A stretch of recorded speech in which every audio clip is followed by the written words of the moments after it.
How to replace a pull cord on snapper lawnmower.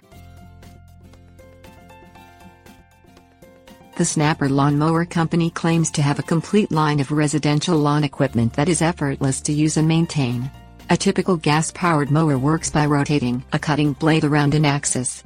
All the power is originated by a modest combustible engine. Snapper mowers work in the same way. In order to start these engines, the user must use a pull cord. Over time these cords wear down and break. To fix it, you must replace the pull cord. Things you will need: screwdriver, new pull cord. Turn the mower off and make sure it is on a flat surface. Place a brick or small block of wood behind the wheels to ensure stability while working on it.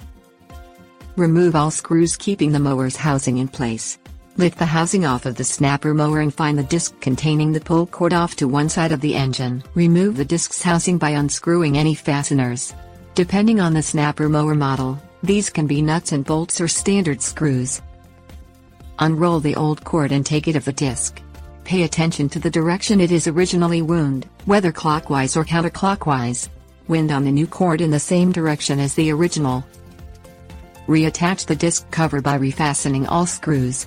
Replace the mower's external housing and test the new pull cord.